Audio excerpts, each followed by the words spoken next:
नमस्कार, पहाड़ समाचार देख रहे हैं आप और मैं हूं आपके साथ रंजना रावत। बुलेटिन की शुरुआत बड़ी खबर के साथ करेंगे। कल दिल्ली में उत्तराखंड के सांसदों की बैठक होने वाली है। पूर्व सीएम रमेश पोखरियाल निशंक के घर पर बैठक होगी। प्रदेश प्रभारी दुष्यंत गौतम रात 8 बजे ये बैठक लेने वाले हैं और सीएम धामी और प्रदेश अध्यक्ष महेंद्र भट्ट भी इस बैठक में मौजूद रहेंगे। तो बड़ी खबर आपको बताते चले, उत्तराखंड बीजेपी की कल सांसदों की बैठक होने वाली है। लोकसभा चुनाव को लेकर बीजेपी की तैयारियां तेज होती हुई नजर आ रही है। संगठन महामंत्री अजय कुमार भी मौजूद रहेंगे और उत्तराखंड से बीजेपी के 8 सांसद इसमें शामिल होंगे। लोकसभा में 5 और राज्यसभा से 3 सांसद और साथ ही सांसदों के साथ आगे की कार्य समिति पर इस बैठक में चर्चा की जाएगी। तो उत्तराखंड के सांसदों की बैठक कल राजधानी दिल्ली में खास मीटिंग होगी। लोकसभा चुनाव से पहले सांसदों को सौंपा जाएगा दायित्व और सांसदों से अपने अपने क्षेत्र में ज्यादा सक्रिय होने को कहा जाएगा। कल दिल्ली में उत्तराखंड के सांसदों की अहम बैठक होगी और बैठक का आयोजन पूर्व सीएम रमेश पोखरियाल निशंक के घर पर होना है, जिसमें सीएम धामी, प्रदेश अध्यक्ष महेंद्र भट्ट की मौजूद भी इस बैठक में मौजूद रहेंगे और इस खास मीटिंग में उत्तराखंड से बीजेपी के 8 सांसद हिस्सा लेंगे। सांसदों के साथ आगे की कार्य समिति पर चर्चा की जाएगी और लोकसभा चुनाव से पहले सांसदों को अहम जिम्मेदारी सौंपी जाएगी। बताते चले आपको कि सांसदों को अपने अपने क्षेत्र में सक्रिय रहने को कहा गया है। और हमारे संवाददाता निशांत राय जुड़ गए हैं इस पर अधिक अपडेट के साथ। निशांत, कल राजधानी दिल्ली में खास मीटिंग होने वाली है। उत्तराखंड के सांसदों की इस बैठक में क्या कुछ खास रहने वाला है? देखिए, बीजेपी 2024 के चुनाव के मोड में आ चुकी है, जिसको लेकर तैयारियां अब हर एक राज्य ने शुरू कर दिया है। इसी तरीके से उत्तराखंड की भी कल से तैयारियां पूरी तरीके से शुरू हो जाएंगी। सबसे पहले लोकसभा और राज्यसभा के 8 सांसदों के साथ कल दिल्ली में रमेश पोखरियाल निशंक के घर पर एक बैठक होनी है, जिसमें उत्तराखंड के प्रभारी दुष्यंत गौतम, इसके अलावा मुख्यमंत्री पुष्कर सिंह धामी, प्रदेश अध्यक्ष महेंद्र भट्ट, प्रदेश संगठन महामंत्री अजय कुमार रहेंगे और सांसदों को अपने क्षेत्र में ज्यादा काम करने के लिए जो उम्मीद है कि चर्चा की जाएगी। इसके अलावा जो तमाम उत्तराखंड में निगम के पद हैं उनको लेकर चर्चा की जाएगी और सांसदों को कहा जाएगा कि अब अपने क्षेत्रों में ज्यादा सक्रिय रहें, ताकि उत्तराखंड से एक बार फिर बीजेपी 8 की 8 सीटें निकाल पाए। बाकी निशान, देखिए, बीजेपी लोकसभा चुनाव को लेकर तैयारियों में जुटी हुई नजर आ रही है और कल इस बैठक का वक्त कितने बजे ये बैठक होने वाली है और कौन कौन इस बैठक में बड़े चेहरे जो शामिल होंगे? देखिए, बैठक शाम को 8 बजे होगी। उसमें उत्तराखंड के सभी 8 सांसद रहेंगे, सीएम धामी रहेंगे, उत्तराखंड के प्रभारी दुष्यंत गौतम रहेंगे। उनके अलावा अगर बात की जाए तो मुख्यमंत्री खुद रहेंगे और दोनों प्रदेश अध्यक्ष, संगठन महामंत्री दोनों रहेंगे। कुल मिलाकर ये बैठक बीजेपी के 2024 के एजेंडे को लेकर है और जिस तरीके से उत्तराखंड में निगमों के पद खाली हैं, उनमें किन किन को मौका दिया जाए, खासकर संगठन से, उस पर चर्चा हो सकती है। सांसद तमाम जो समीकरण है उनको कैसे साध सकते हैं, उन पर चर्चा हो सकती है। केंद्र सरकार की जो नीतियां हैं और उत्तराखंड सरकार की जो नीतियां हैं वो आमजन तक कैसे पहुंचाए सांसद, उस पर भी चर्चा हो सकती है। चलिए निशांत, इन तमाम जानकारियों के लिए बहुत बहुत शुक्रिया। तो उत्तराखंड के सांसदों की बैठक कल राजधानी दिल्ली में खास मीटिंग होने वाली है और उस मीटिंग में कई अहम मुद्दों पर चर्चा की जाएगी। तो लोकसभा चुनाव से पहले सांसदों को अहम जिम्मेदारी सौंपी जाएगी।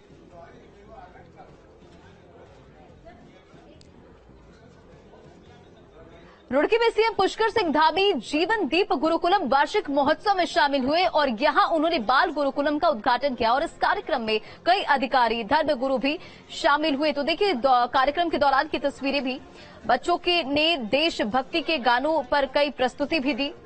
तो रुड़की दौरे पर सीएम धामी और इस बीच कई कार्यक्रमों का आयोजन किया गया, जिसमें शिरकत करते हुए नजर आए। कई अधिकारी भी इस कार्यक्रम में शामिल हुए, धर्मगुरु भी शामिल हुए। तो वहीं देशभक्ति के गानों पर बच्चों ने भी अपनी अपनी प्रस्तुति दी। तो रुड़की दौरे पर सीएम पुष्कर सिंह धामी जीवन दीप गुरुकुलम वार्षिक महोत्सव को लेकर कार्यक्रम का आयोजन किया गया और इस कार्यक्रम में सीएम धामी ने, आपको बताते चले कि बाल गुरुकुलम का उद्घाटन किया। आजादी का अमृत महोत्सव और उत्तराखंड जल्द बनेगा देश का नंबर 1 राज्य, ये सीएम धामी का बयान सामने आया। और देखिए, इस कार्यक्रम के दौरान की 3 तस्वीरें, छात्रों की शानदार प्रस्तुति। तो वहीं रुड़की में कार्यक्रम का आयोजन किया गया, बच्चों ने भी खास संदेश दिया और देशभक्ति के गानों पर बच्चे थिरकते हुए नजर आए। रुड़की दौरे पर सीएम पुष्कर सिंह धामी नजर आए। जीवनदीप गुरुकुलम वार्षिक महोत्सव में उन्होंने शिरकत की और इस दौरान कई अधिकारी, कई धर्मगुरु भी मौजूद नजर आए। बच्चों में भी खासा उत्साह देखने को मिला। तो वहीं देशभक्ति के गानों पर प्रस्तुति दी गई।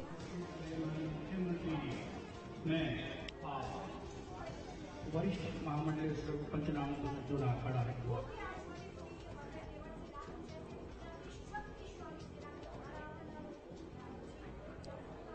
चलिए खबरों में बढ़ेंगे आगे और गुजरात की बात करेंगे। नए सीएम के शपथ ग्रहण में शामिल होंगे सीएम पुष्कर सिंह धामी। 12 दिसंबर को गांधीनगर में शपथ ग्रहण समारोह होना है, जिसमें सीएम धामी शामिल होंगे। तो बड़ी खबर, बड़ी जानकारी। नए सीएम शपथ ग्रहण के समारोह में शामिल होंगे सीएम पुष्कर सिंह धामी। 12 दिसंबर को गांधीनगर में शपथ ग्रहण समारोह होगा। भूपेंद्र पटेल दूसरी बार सीएम पद की शपथ लेंगे और सीएम धामी भी इस दौरान मौजूद नजर आएंगे। तो तमाम दिग्गजों को न्योता दिया गया है शपथ ग्रहण समारोह में। तो आपको ये भी जानकारी देते चले, सीएम पुष्कर सिंह धामी भी शपथ ग्रहण समारोह में शामिल होंगे। 12 दिसंबर को गांधीनगर में शपथ ग्रहण समारोह का आयोजन किया जाना है और भूपेंद्र पटेल दूसरी बार सीएम पद की शपथ लेंगे। तो बीजेपी ने गुजरात विधानसभा की 182 सीटों में से 156 सीटें जीतकर नया रिकॉर्ड बनाया है। वहीं प्रचंड बहुमत से जीत हासिल करने पर बीजेपी खेमे में जबरदस्त उत्साह है। तो वहीं उत्तराखंड के मुख्यमंत्री पुष्कर सिंह धामी 12 दिसंबर को गांधीनगर में होने वाले गुजरात के नए मुख्यमंत्री के शपथ ग्रहण समारोह में शामिल होंगे। तो 12 दिसंबर को शपथ ग्रहण समारोह का आयोजन किया जाएगा, जिसमें कई बड़े दिग्गज, कई बड़े चेहरे नजर आएंगे। तो उत्तराखंड के सीएम पुष्कर सिंह धामी भी शामिल होंगे।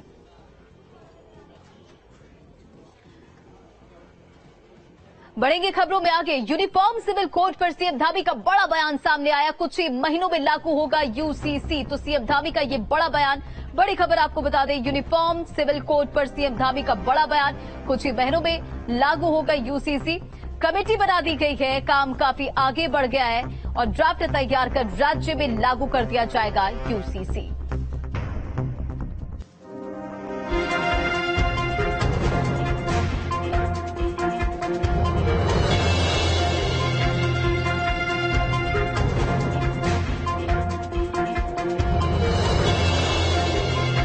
उत्तराखंड में जल्द लागू होगा यूनिफॉर्म सिविल कोड। सरकार की तैयारी लगभग पूरी। सीएम धामी ने दिया बड़ा बयान। उत्तराखंड में यूनिफॉर्म सिविल कोड लागू करने की प्रक्रिया लगभग पूरी हो गई है और प्रदेश में इसे जल्द ही लागू किया जा सकता है। यूनिफॉर्म सिविल कोड लागू होने से प्रदेश के सभी नागरिकों को एक समान अधिकार मिलेगा। मुख्यमंत्री पुष्कर सिंह धामी ने अपनी पहली कैबिनेट बैठक में ही राज्य में समान नागरिक संहिता लागू करने का फैसला लिया था और CM Dhami uniform civil code का ड्राफ्ट तैयार करने वाली कमेटी के साथ लगातार इसकी चर्चा करते रहे हैं। उत्तराखंड में यूनिफॉर्म सिविल कोड लागू करने को लेकर मुख्यमंत्री पुष्कर सिंह धामी ने बड़ा बयान दिया है। सीएम धामी ने कहा है कि कुछ ही महीनों में ड्राफ्ट तैयार कर उत्तराखंड में यूनिफॉर्म सिविल कोड लागू कर दिया जाएगा। माननीय सुप्रीम कोर्ट ने भी बार बार सरकारों को कहा है कि समान नागरिक संहिता लागू हुई और ये स्टेट की उसमें हम तो इसमें आगे बढ़ ही गए हैं। हमने वहाँ कमेटी बना दी और हमारा काम काफी आगे बढ़ गया है और कुछ ही महीनों में हम जो है पूरा अपना ड्राफ्ट बनाकर उसको लागू करने की दिशा में आगे। बता दें कि उत्तराखंड में विधानसभा चुनाव से पहले ही बीजेपी ने अपने एजेंडे में यूनिफॉर्म सिविल कोड को शामिल कर लिया था। यूसीसी लागू करने के बाद उत्तराखंड देश का पहला राज्य बन जाएगा। Team news state. धामी सरकार अपने नेताओं और कार्यकर्ताओं को जल्द दायित्व दे सकती है और ऐसे में नेता प्रतिपक्ष यशपाल आर्या ने दायित्व को लेकर सरकार पर बड़ा हमला बोला है। यशपाल आर्या ने कहा कि बीजेपी सरकार अपने कार्यकर्ताओं, नेताओं को दायित्व देगी, लेकिन पहले से कर्ज के बोझ तले दबी सरकार पर और भी ज्यादा कर्ज का बोझ बढ़ेगा और ये कर्ज का बोझ सरकार के ऊपर नहीं बल्कि आम जनता के ऊपर है। लिहाजा सरकार को इस तरह कि कोई भी कदम उठाने से पहले सोचना चाहिए और आखिर दायित्व बंटवारे में आम जनता का भला होगा या सरकार का, ये भी सोचना चाहिए। सरकार कर्ज में डूबी हुई है। सरकार के पास अर्थव्यवस्था पूरी कमजोर अर्थव्यवस्था उत्तराखंड की और लगातार कर्ज लेकर सरकार विकास की बात कर रही है और ऐसे में अगर ये दायित्वधारियों का जिम्मेदारी दी जाती है, पिटारा खुलता है, तो सरकार में पर ही बोझ बढ़ेगा, जनता पर बोझ पड़ेगा और जनता वैसी त्रस्त है, महंगाई से, बेरोजगारी से और अन्य मामलों से त्रस्त है। मेरा मानना है कि सरकार को इस दिशा में देखना चाहिए। पूर्व सीएम हरीश रावत ने हिमाचल में कांग्रेस की जीत पर खुशी जताई और कहा कि हिमाचल प्रदेश की जीत से उत्तराखंड में कांग्रेस सबक लेगी। उन्होंने कहा कि उत्तराखंड में कांग्रेस की कुछ कमियां रही है जिनको दूर करना होगा। पूर्व मुख्यमंत्री हरीश सिंह रावत ने कहा कि बस जनवरी में एक पदयात्रा भी निकालने जा रहे हैं और यह यात्रा भराड़ीसैंण से होते हुए दूधातौली से लेकर भिकियासैंण तक निकाली जाएगी। उन्होंने कहा कि युवाओं का भविष्य चाहिए तो उत्तराखंड अधीनस्थ चयन आयोग पर हमें भरोसा करना होगा, लेकिन जो घोटालेबाजों पर कड़ी कार्रवाई करनी पड़ेगी। दो पहलू हैं, एक हमारी कुछ चूकें हैं और दूसरा जिनको हमको दुरुस्त करना पड़ेगा यदि हमको भविष्य में जीतने की पहल करनी है तो। और दूसरी भाजपा का झूठ है, सरासर झूठ है, जो मुस्लिम यूनिवर्सिटी को लेकर के प्रधानमंत्री से लेकर केंद्रीय मंत्री, मुख्यमंत्री गणों ने कहा कि कांग्रेस ने कहा है कि हम सत्ता में आएंगे तो मुस्लिम यूनिवर्सिटी बनाएंगे, जबकि ये सरासर झूठ है। किसी अखबार में, कोई अखबार अभी तक वो नहीं दिखा पाए जिसमें ये समाचार, किसी का बयान छपा हो। और अब मैंने सब लोगों से अपील कर रहा हूं कि जितने हमारे पुराने नए नेतागण हैं सब अपने अपने स्वरूप, अपने मोहल्ले, अपने गांवों के अंदर यात्राएं निकालें और जो भारत जोड़ो का संदेश है वो लोगों तक, जन जन तक पहुंचाएं। और इस सिलसिले में मैंने पूर्व अध्यक्ष कांग्रेस श्री गणेश गोदियाल जी से आग्रह किया है कि भराड़ीसैंण से चंद सिंह गढ़वाली के दूधातौली, उनके मायके होते हुए जो है भिकियासैंण तक एक पद यात्रा आयोजित करें। राज्य के नौजवानों के हितों के लिए आपको सबऑर्डिनेट सर्विसेज कमीशन पर भरोसा करना पड़ेगा और जो घोटाले हैं, घोटालों को सख्ती करिए, जेल में डालिए, पुख्ता केस बना करके डालिए। ऐसा ना हो कि जाएं अंदर और बाहर आ जाएं, जो घोटाले का आर्किटेक्ट है वही बाहर निकल गए हैं। तो ऐसी स्थिति नहीं आनी चाहिए और ऐसे लोगों को दंडित करिए। खोद करके जो लोग भी इस घोटाले में संलिप्त हैं उनको निकालिए। सेवाओं में तो सेवाओं से उनको निकाल करके बाहर करिए, मगर इसका अर्थ कहीं पर ऐसा नहीं है कि सारे परीक्षार्थियों को आप उसका दंड दीजिए। उधर देहरादून में प्रांतीय रक्षक दल के स्थापना दिवस पर कार्यक्रम आयोजित किया गया, जिसमें मुख्य अतिथि के रूप में मंत्री रेखा आर्या ने शिरकत की। समारोह में शहीद हुए पीआरडी जवानों के परिजनों को सहायता धनराशि वितरित की गई और कैबिनेट मंत्री ने पीआरडी जवानों का मानदेय जल्द ही बढ़ाने का आश्वासन भी दिया। हमारे को चरम पर पहुंचाते चंद्रशेखर आजाद वाहिनी नेतृत्व करते। देखिए, आज प्रांतीय रक्षक दल का स्थापना दिवस है और इस स्थापना दिवस में वैसे तो वो अपना 74 वर्ष पूर्ण करते हुए 75वें वर्ष की ओर अग्रसर है आज से, क्योंकि उत्तराखंड में प्रांतीय रक्षक दल की आज तक कभी स्थापना दिवस सेलिब्रेट नहीं किया गया था। तो विभाग में इस चीज की बहुत जरूरत मुझे भी और विभाग के लोगों को महसूस हो रही थी कि इसको मनाया जाना चाहिए ताकि हमारे पीआरडी जवानों का मनोबल बढ़े।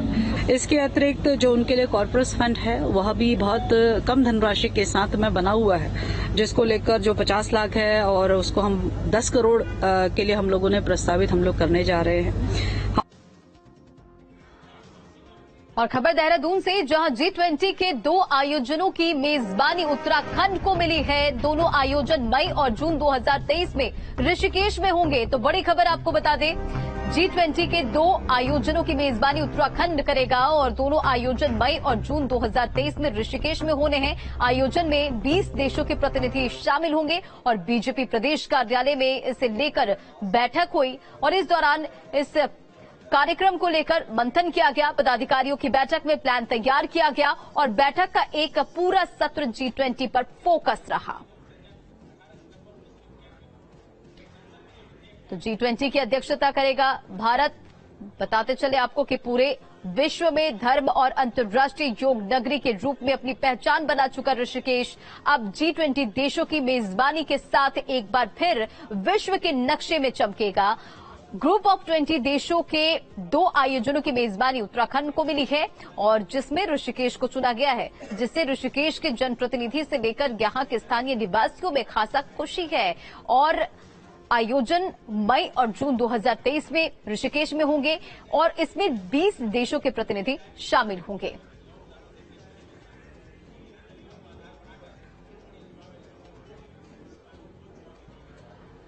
ऋषिकेश में बीजेपी के प्रदेश प्रवक्ता विनोद सुयाल ने प्रेस कॉन्फ्रेंस की और इस दौरान उन्होंने सरकार की योजनाओं का बखान किया। उन्होंने बताया कि प्रधानमंत्री नरेंद्र मोदी और धामी सरकार के प्रयासों से भारत G20 की अध्यक्षता करने जा रहा है। सुयाल यही नहीं रुके, उन्होंने भर्ती घोटाले पर अपनी बात रखी। उन्होंने कहा कि 2014 से भर्ती घोटालों की प्रक्रिया चलती आ रही है। सफेद पोश हो या काला पोश, कोई भी जांच से नहीं बचेगा। कि G20 की जो मेजबानी की जो 2 कार्यक्रम है, 2 दिन के ऋषिकेश को भी मिलने वाले हैं और निश्चित रूप से वैश्विक मंच पर ऋषिकेश को भी एक स्थान मिलने वाला है। भर्तियों में गड़बड़ कोई आज से नहीं हो रही थी, ये 2014 से ये कर्म प्रारंभ हो चुका था। निश्चित रूप से जांच गतिमान है और उसमें अभी जांच बंद नहीं की गई है। सफेद पोश हो या काला पोश हो या पीला पोश हो, किसी भी तरह का पोश हो, कोई भी नहीं छोड़ा जाए। और खबर टिहरी से, जहां NH58 पर भीषण सड़क हादसा हुआ। मूल्य गांव के पास पहाड़ी से टकराई कार और हादसे में कार के परखच्चे उड़ गए। तो बड़ी खबर टिहरी से, जहां भीषण सड़क हादसा हुआ है NH58 पर और मूल्य गांव के पास पहाड़ी से टकराई कार और इस हादसे में कार के परखच्चे उड़ गए। तस्वीरें देखिए निकलकर सामने आई है, किस तरह से कार चकनाचूर हो गई है और इस हादसे में एक की मौत हो गई है तो 2 लोग गंभीर रूप से घायल बताए जा रहे हैं। हादसे के वक्त कार में 3 लोग सवार थे। श्रीनगर जाते वक्त ये दर्दनाक हादसा हुआ है। तो टिहरी में भीषण सड़क हादसा हो गया और यहां मुलेगांव के पास एक कार पहाड़ी से टकरा